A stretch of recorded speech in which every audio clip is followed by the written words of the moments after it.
Hello friends, अभी जो है इलेक्ट्रोस्टैटिक्स पढ़ रहे हैं। क्या पढ़ रहे हैं इस समय? इलेक्ट्रोस्टैटिक्स। तो हमने कई सारे लेक्चर्स देखा है इस सीरीज में, इलेक्ट्रोस्टैटिक्स सीरीज में। आज हम एक इम्पॉर्टेंट कंसेप्ट डिस्कस कर रहे हैं। इसके ऊपर क्वेश्चंस आपको आएंगे। आपको मैंने पहले ही कहा है, मैकेनिक्स बहुत इंपॉर्टेंट है। आपने मैकेनिक्स को ठीक से पढ़ा तो इलेक्ट्रोस्टैट फॉर्मूला इलेक्ट्रोस्टैट का रहता है, लेकिन both plays the very important role. तो आपको बताया आज जो टॉपिक है वो देखिए, इसके ऊपर लिखा है इक्विलिब्रियम ऑफ चार्जेस। क्या हमने टॉपिक लिया है? Equilibrium of charges. Equilibrium of concept कहाँ है? तो एक कॉन्सेप्ट क्या है, मैकेनिक्स में आपने पढ़ा होगा। जब किसी भी बॉडी के ऊपर नेट फोर्स जीरो होगा तो क्या होगा? नेट फोर्स जीरो होगा तो बॉडी कहाँ होगा? इक्विलिब्रियम के अंदर हो जाएगा। तो हमने देखा है कि इक्विलिब्रियम तो है, नेट फोर्स अगर उस पर जीरो लगेगा तो बॉडी इक्विलिब्रियम में होगा। तो अब देखना है इक्विलिब्रियम कितने टाइप का होता है, how many types of equilibrium. तो देयर आर टू टाइप्स। तो पहला क्या है? Stable equilibrium. पहला हम क्या डिस्कस करना चाहते हैं? Stable equilibrium. तो कहता है when object is displaced from its equilibrium position and released, then if it gains equilibrium position again, then it is called stable equilibrium. तो stable equilibrium क्या है? तो कहता है कि when object is displaced from its equilibrium position, object को आप equilibrium position से थोड़ा डिस्प्लेस करते हैं और अगर वो फिर से अपने इक्विलिब्रियम पोजीशन में आ जाता है, फिर से it gains or regains और again comes in the equilibrium position। आपने ऑब्जेक्ट को लिया और उसको डिस्प्लेस किया और फिर से अगर वो आ जाए तो इसको हम क्या बोलते हैं? then it is called stable equilibrium। कहता है, सपोज करिए, देखिए आप, ये दिख रहा है क्या आपको? ये देखिए, ठीक है। मान लीजिए कि यहां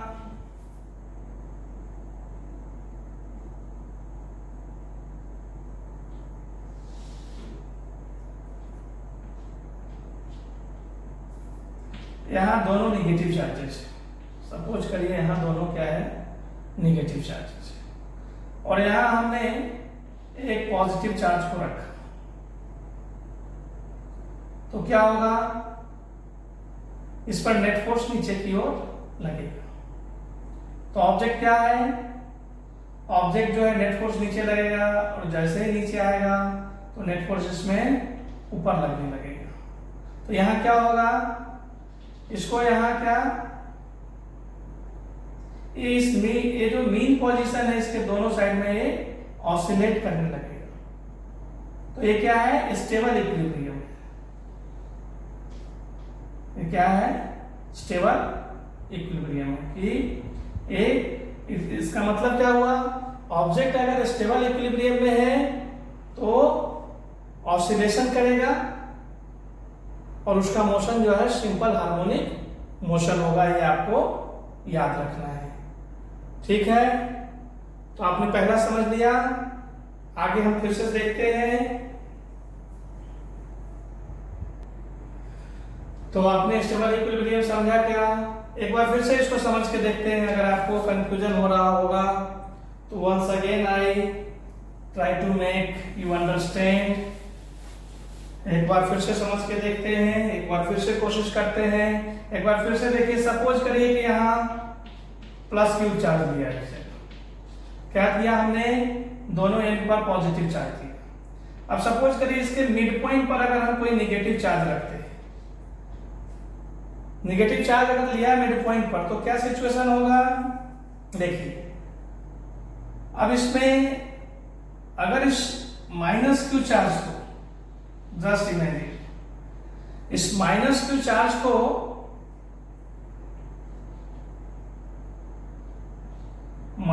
चार्ज को अगर आपने y एक्सिस के अलॉन्ग, देखिए ध्यान से देखिए y एक्सिस है, इसके अलॉन्ग थोड़ा सा डिस्प्लेस किया और रिलीज किया तो ये क्या करेगा, ये जो है ऑसिलेट होगा और इसका मोशन क्या हो जाएगा, डिस्प्लेसमेंट अगर कम हुआ तो मोशन हो जाएगा, ऑसिलेशन होगा और सिंपल हार्मोनिक मोशन हो जाएगा। और अगर इस चार्ज पार्टिकल को आपने एक्स एक्सिस के अलॉन्ग, अगर एक्स एक्सिस के अलॉन्ग आपने अगर इसको डिस्प्लेस करके रिलीज किया तो फिर ये अपना इक्विलिब्रियम पोजीशन को गेन नहीं करेगा, तो कौन सा केस हो जाएगा, अनस्टेबल हो जाएगा। अगर आपने इसको y एक्सिस के अलॉन्ग डिस्प्लेस किया, इसको y एक्सिस के अलॉन्ग डिस्प्लेस किया तो क्या होगा, तो ये स्टेबल इक्विलिब्रियम होगा। और अगर आप इसको x एक्सिस के अलॉन्ग डिस्प्लेस करेंगे तो ये क्या हो जाएगा, अनस्टेबल इक्विलिब्रियम हो जाएगा। तो यही बात हम समझाना चाह रहे हैं, क्योंकि ऐसे क्वेश्चंस आएंगे आप, तो एक कंसेप्ट आपको समझना जरूरी है, इसीलिए हमने पहला टाइप क्या लिखा है, स्टेबल इक्विलिब्रियम। क्या कहते हैं, ऑब्जेक्ट को डिस्प्लेस किया और रिलीज किया और it will again gets its equilibrium position. अगर इससे फिर से गेन कर लेता है, प्राप्त कर लेता है अपना इक्विलिब्रियम पोजीशन, तो इसको हम क्या कहते हैं, इसको हम बोलते हैं स्टेबल इक्विलिब्रियम। अब आपको समझ में आया होगा कंसेप्ट, ठीक है, इसको नोट करिए। इसके आगे देखते हैं, तो अब चाहे तो इसको भी लिख भी सकते हैं कि क्या होगा, तो हियर ऑब्जेक्ट विल ऑसिलेट, क्या होगा यहाँ, here object will oscillate about mean position,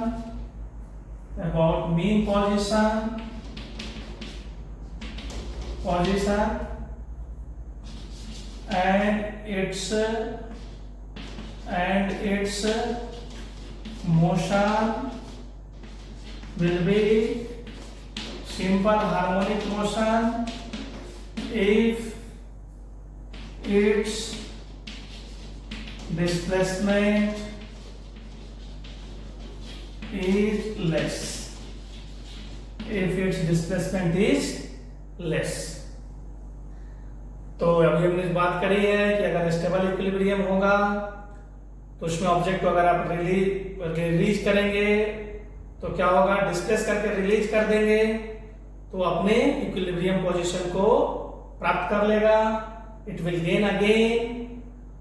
और इस केस में आपको ऑसिलेशन कैसा होगा पार्टिकल का, तो ऑसिलेट करेगा अबाउट द मोशन, कैसा होगा, ऑसिलेट करेगा अबाउट मीन पोजीशन और उसका मोशन सिंपल हार्मोनिक होगा if displacement is very less. Object जो है अगर उसका डिस्प्लेसमेंट कम हुआ तो उसका मोशन कैसा हो जाएगा, सिंपल हार्मोनिक मोशन। इसको आप नोट कर लीजिए, इंपॉर्टेंट है। इसके बाद हम थोड़ा अनस्टेबल इक्विलिब्रियम को डिस्कस करेंगे। Okay, take it.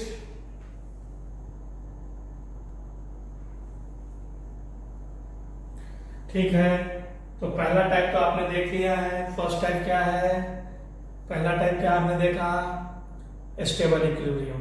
दूसरा क्या है, अनस्टेबल इक्विलिब्रियम। इसमें लिखा है व्हेन ऑब्जेक्ट, डेफिनेशंस है आप देखिए क्या है, when object does not gain its equilibrium position again, then it will be unstable equilibrium. Here motion of object is linear or translatory.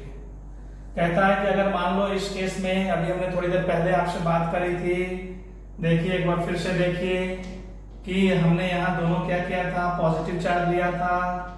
हमने कहा मिड पॉइंट के ऊपर आप जो है एक निगेटिव चार्ज प्लेस करिए, और अगर आपने इसको एक्स एक्सिस के अलॉन्ग अगर आपने एक्स एक्सिस के अलॉन्ग इसको डिस्प्लेस किया और रिलीज करेंगे तो क्या होगा, ये कभी भी लौट करके अपने इक्विलिब्रियम पोजीशन पर नहीं आएगा, क्योंकि जैसे ही आप डिस्प्लेस करेंगे इस चार्ज पार्टिकल के ऊपर अनइक्वल फोर्स लगने लगेगा। अनइक्वल फोर्स लगेगा तो वो जिस डायरेक्शन में फोर्स ज्यादा होगा उधर उसका डिस्प्लेसमेंट इधर पॉजिटिव एक्सिस के अलॉन्ग या तो निगेटिव एक्स एक्सिस के अलॉन्ग होने लगेगा। तो इस केस में क्या होगा, इसका ये अनस्टेबल इक्विलिब्रियम है। तो इसके बेस्ट पर इस पर क्वेश्चंस आपको आ सकते हैं। ठीक है, हम इस पर न्यूमेरिकल्स भी करके देखेंगे, ट्रिक्स भी आपको देंगे इसको सॉल्व करने का, क्योंकि कम टाइम के अंदर सॉल्व करने के लिए कुछ ट्रिक्स भी चाहिए। सब्जेक्टिव मेथड भी अप्रोच करके देखेंगे, ऑब्जेक्टिव में टाइम कैसे सेव करना है उसके लिए ट्रिक्स भी देखेंगे। आप इसको नोट करिए।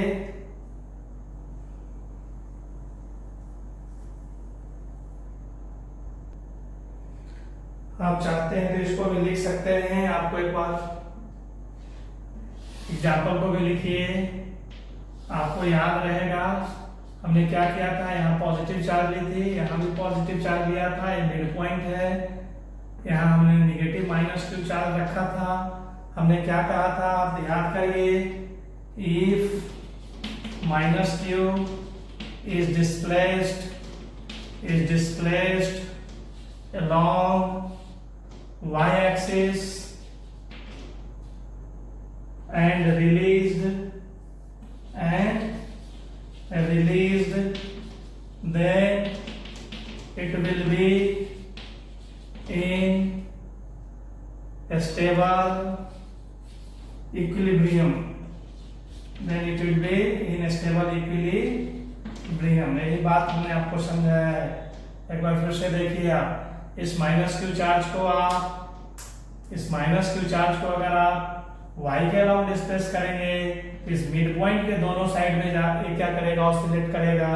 अगर इस -q चार्ज का डिस्प्लेसमेंट कम होगा तो ये सिंपल हार्मोनिक मोशन करेगा ये पार्टिकल। क्लियर हो गया, इसको आप नोट करिए। इसी के साथ हम बात कर रहे थे, उसको भी लिखते हैं, आपको याद रहेगा फॉर योर मेमोरी। हमने कहा था कि if -q charge is displaced along x axis and released,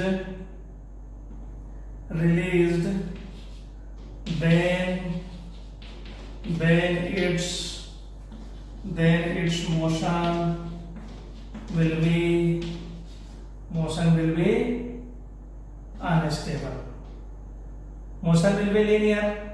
motion की बात करें तो मोशन क्या हो जाएगा, मोशन विल बी लीनियर और ट्रांसलेटरी एंड इट्स इक्विलिब्रियम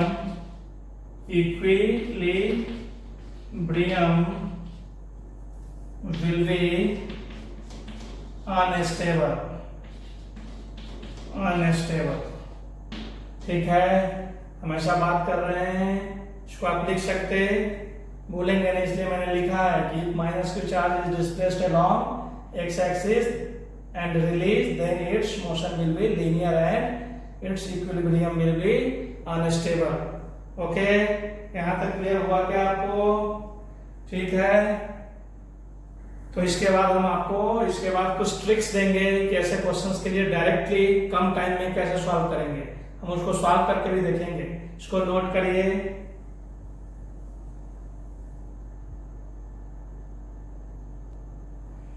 ठीक है, अभी जो है इक्विलिब्रियम से रिगार्डिंग ही एक हम बहुत इंपॉर्टेंट ट्रिक आपके लिए लिख रहे हैं।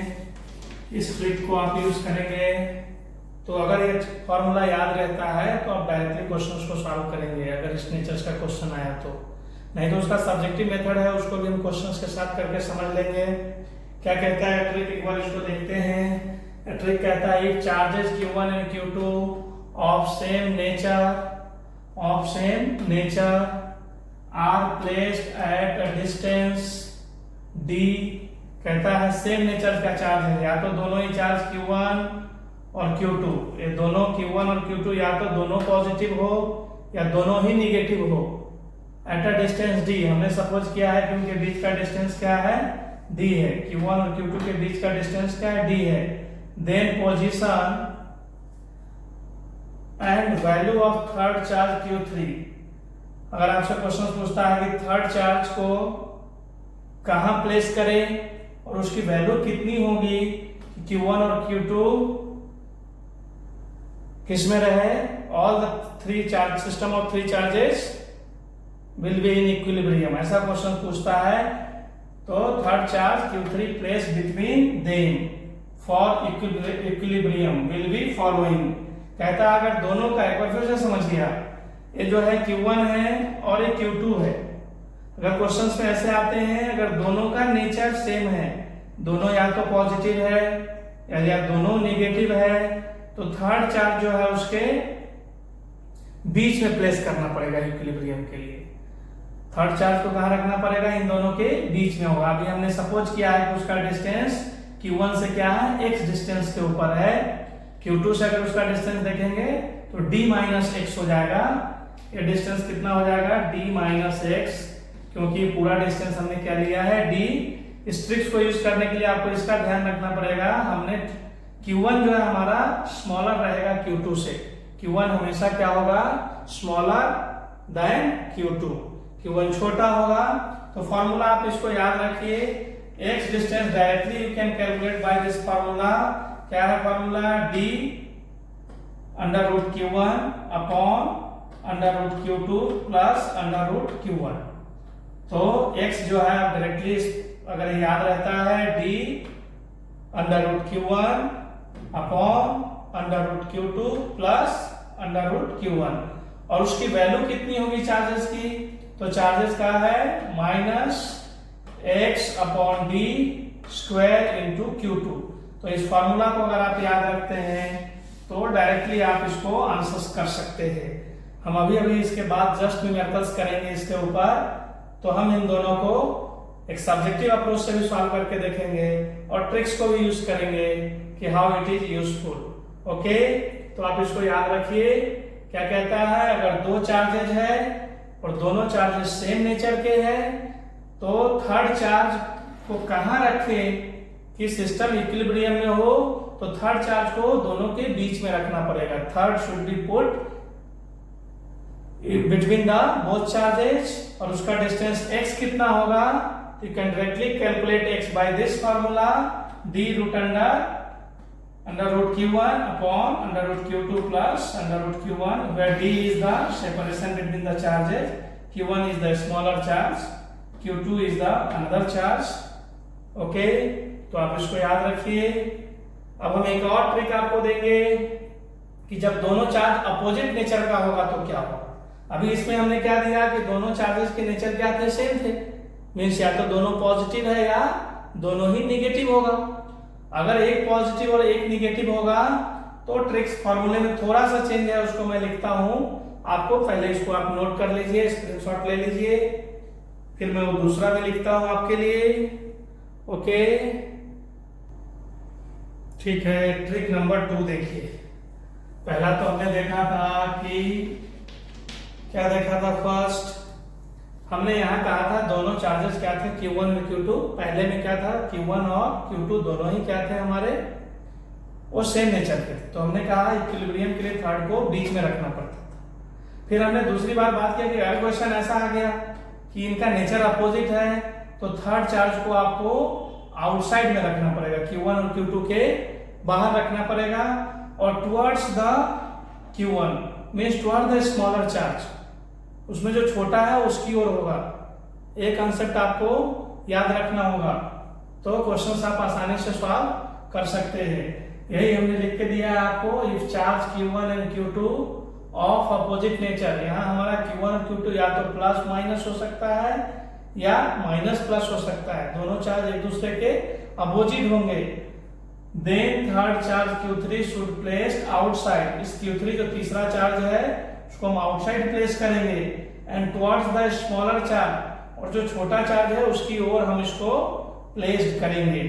फिर हमको कितना डिस्टेंस को रखना चाहिए, तो उसके लिए ट्रिक क्या कहता है, d√q1 upon √q2 minus √q1, and इसकी वैल्यू कितनी होगी, कितने अमाउंट का चार्ज रख सकते हैं, तो Q3 इक्वल टू फॉर्मूला आपको यूज करना -x/d² Q2। तो आपको ये याद रखने में दिक्कत नहीं है, प्रीवियस की तरह है, सिर्फ यहाँ प्रीवियस में क्या था, प्लस था, उसके प्लेस पर यहाँ माइनस है, बाकी दोनों फॉर्मूले एज इट इज है। एक बार आपने you should put keep inside the mind, then it will be in your mind. आपको याद रखना पड़ेगा, थोड़ी प्रैक्टिस करनी पड़ेगी। हम थोड़ा सा इसके बाद कुछ क्वेश्चंस करके देखते हैं कि ट्रिक अप्लाई कैसे होता है। अगर ये याद नहीं होगा तो सब्जेक्टिव अप्रोच क्या होगा उसको सॉल्व करने का। तो अगले कुछ क्वेश्चंस में हम इसको और क्लियर करते हैं कि हमने क्यों लिखा है, कैसे लिखा है। It will be clear to you. Okay, first make a note, पहले इसका नोट करिए, फिर हम कुछ क्वेश्चंस इसके ऊपर करते हैं। देखिए, ट्राई करिए, इस क्वेश्चन को ट्राई करिए। अभी जो हमने कंसेप्ट लिखा है, अभी हमने जो आपको कंसेप्ट समझाया है, ठीक उसके ही ऊपर एक क्वेश्चन है। क्या कहता है क्वेश्चन, देखिए एक बार रीड करिए,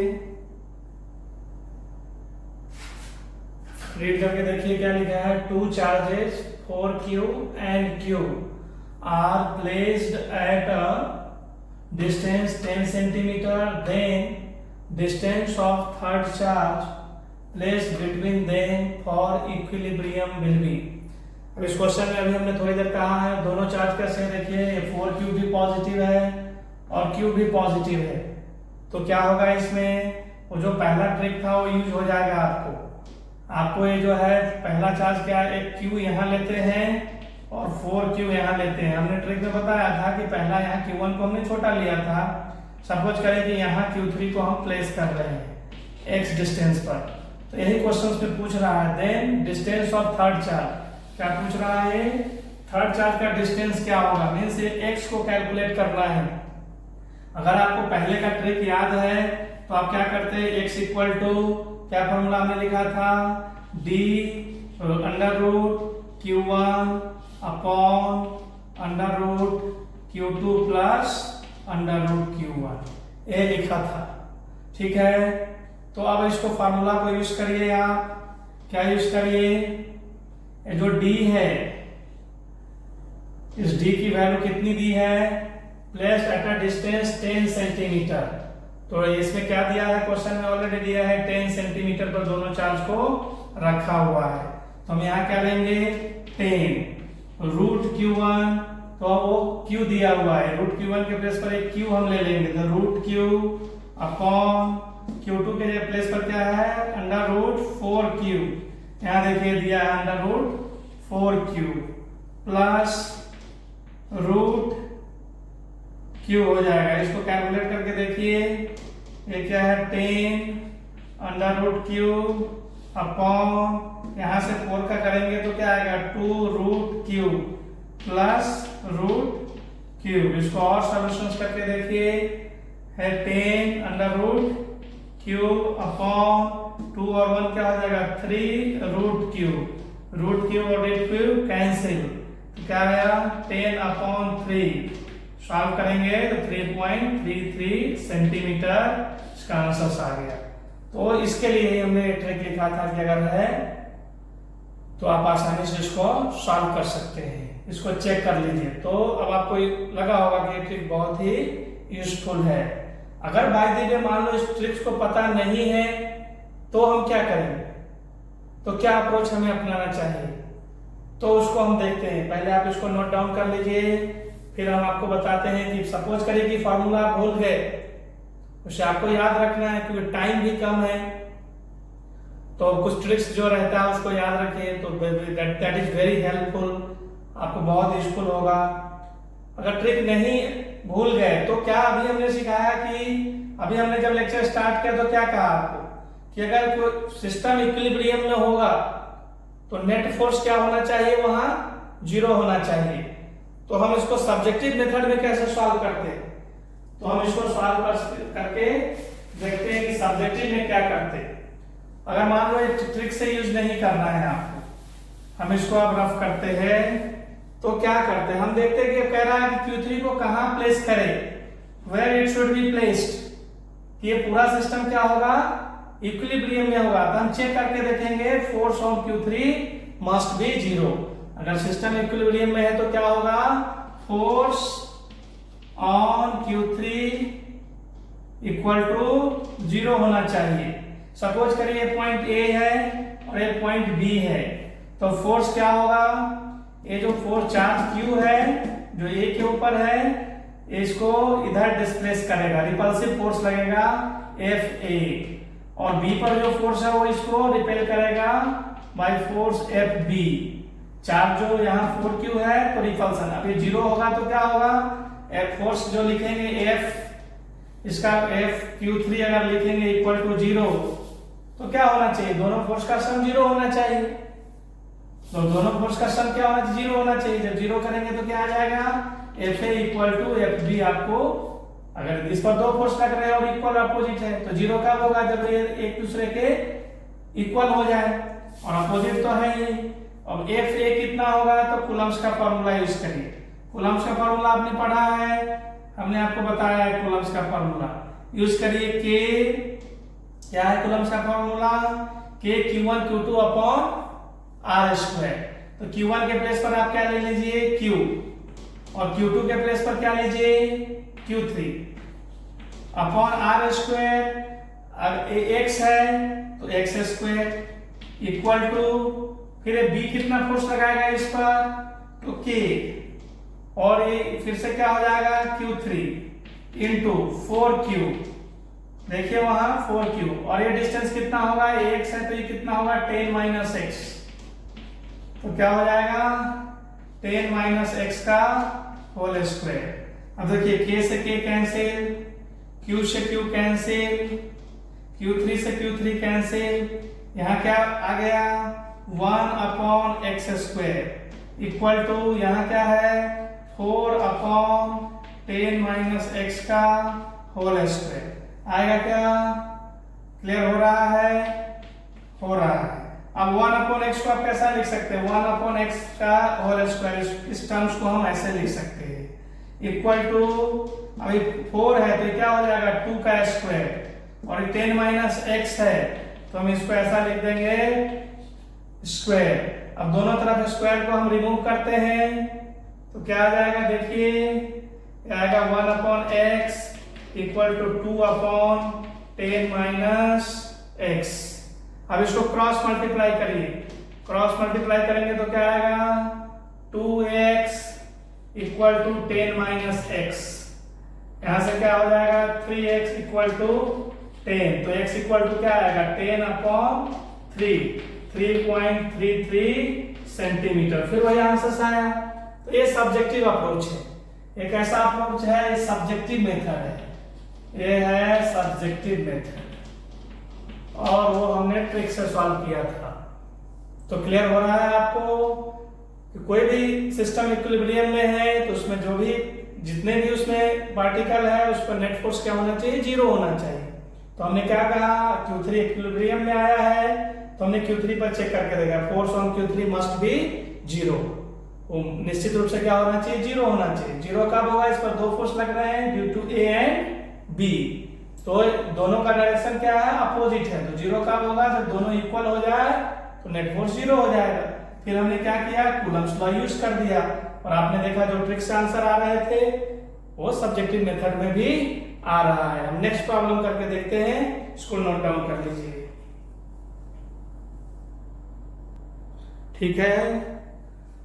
आपको ये नीचे का दिख नहीं रहा होगा, तो आप इसको नीचे का नहीं दिख रहा है तो इसके बाद हम यहाँ लिखते हैं आपके लिए, ये क्या है, क्रॉस मल्टीप्लाई करेंगे, इसको हम यहाँ लिखते हैं तो ये क्या हो जाएगा 10 माइनस एक्स, क्या होगा 2x equal to 10 minus x, x को इधर लेके आइए, प्लस में हो जाएगा 3x equal to 10, x equal to क्या होगा 10 अपॉन 3, कितना हो जाएगा 3.33 सेंटीमीटर। तो आंसर क्या है, वही है, ठीक है। नोट कर लीजिए, इसके नीचे नहीं दिखेगा इसलिए मैंने इसको यहाँ लिखा है। तो क्लियर हो रहा है?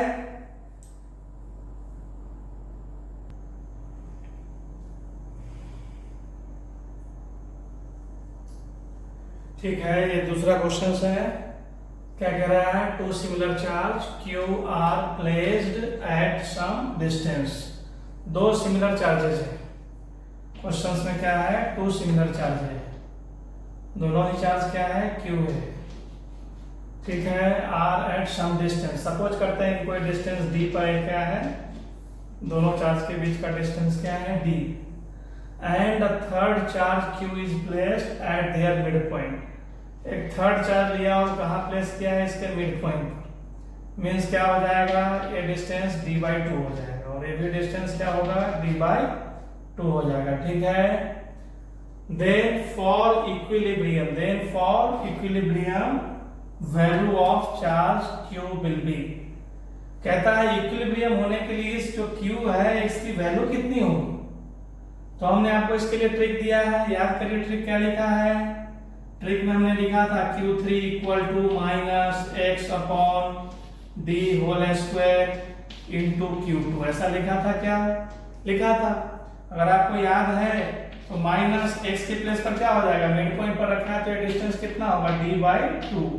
यहाँ क्या पुट करेंगे? D by two upon d square into Q2 कितना है? ये चार्ज देखिए Q है, कितना वैल्यू हो जाएगा? माइनस ए क्या हो जाएगा? 1 अपॉन डी से डी कैंसिल हो जाएगा, 1 अपॉन 2 का स्क्वायर इंटू क्यू, तो क्या हो जाएगा? माइनस क्यू अपॉन 4 हो जाएगा। इसका अमाउंट कितना होना चाहिए इक्विलिब्रियम के लिए? Minus Q upon 4। अब देखिए इसमें कौन सा ऑप्शन है? थर्ड ऑप्शन है। तो थर्ड ऑप्शन क्या हो जाएगा? यही इसका राइट हो जाएगा। तो इस टाइप के क्वेश्चंस को डील करने के लिए हमने आज का सेशन डेडिकेट किया है आपको। ठीक है, आर यू गेटिंग? समझ में आ रहा है? ट्रिक्स वर्क कर रहा है? यस।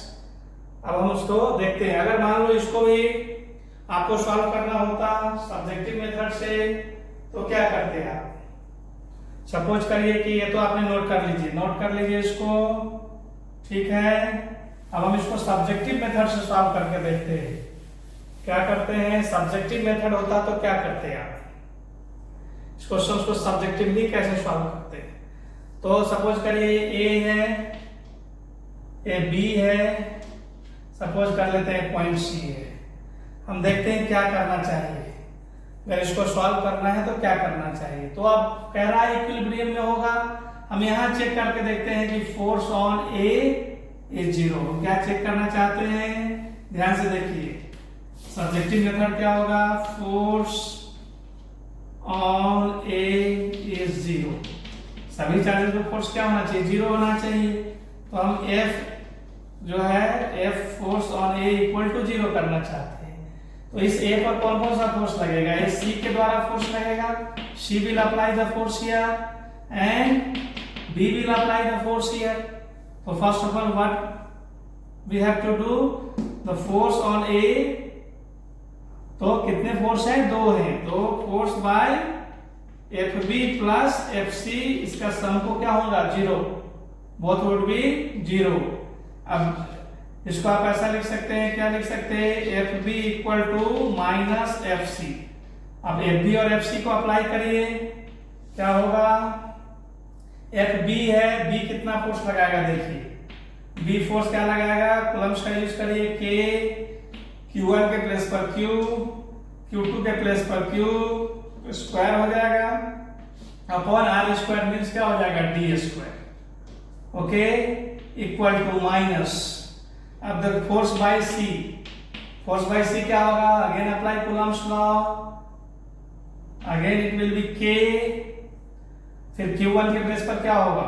Q, और Q2 क्या है आपका? कैपिटल Q अपॉन R के प्लेस पर उसने कहा मिड पॉइंट पर रखा, तो x को क्या रखेंगे? D बाई 2 का होल स्क्वायर, D अपॉन 2 का स्क्वायर करना होगा। K से K कैंसिल, इस 2 बार Q है, एक Q कैंसिल, क्या हो गया? देखिए इसको सॉल्व करेंगे, दिख रहा है क्या? नीचे दिखेगा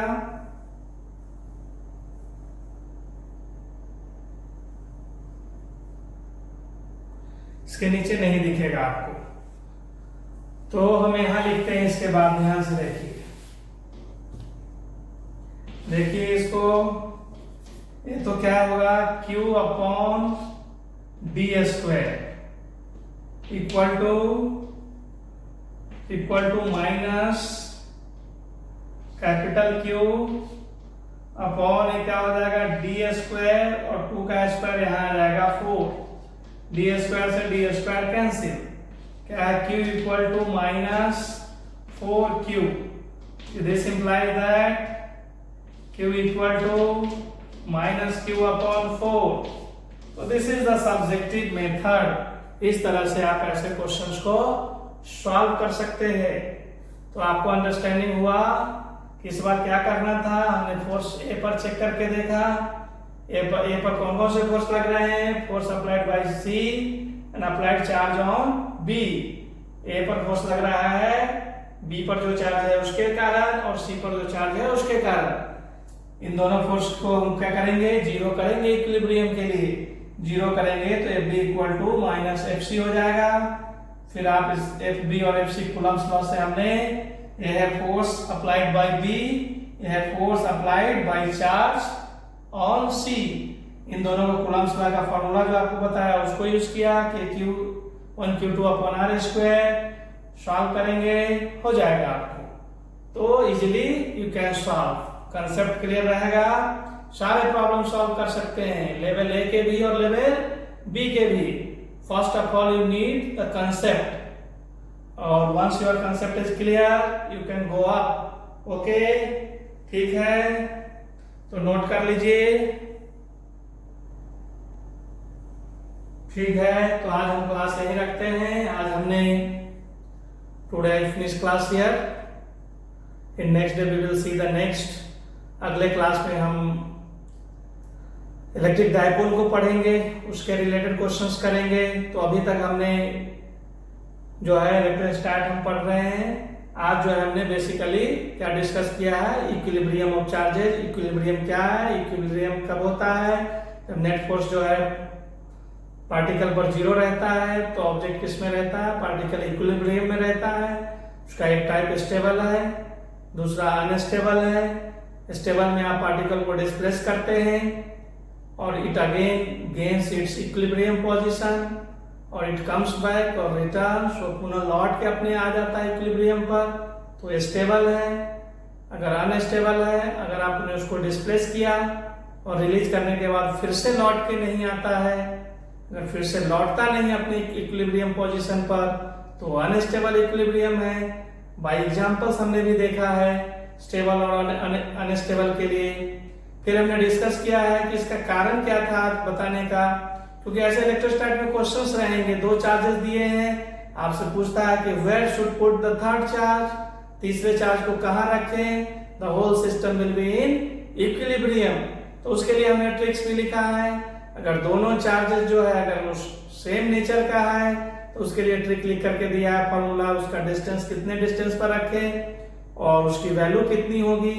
अगर दोनों अपोजिट चार्ज नेचर का चार्ज है तो थर्ड चार्ज आउटसाइड रखेंगे, और दोनों चार्ज जो गिवन है अगर वो सेम नेचर का है तो थर्ड चार्ज उसके बीच में रखा जाएगा। और उसके ऊपर हमने आज न्यूमेरिकल सॉल्व किया है। होप यू विल अंडरस्टैंड, आपको समझ में आया होगा, आप लाइक करेंगे। ओके, नेक्स्ट में हम देखेंगे electric dipole. Thank you very much. Today I finish class here. Thank you very much.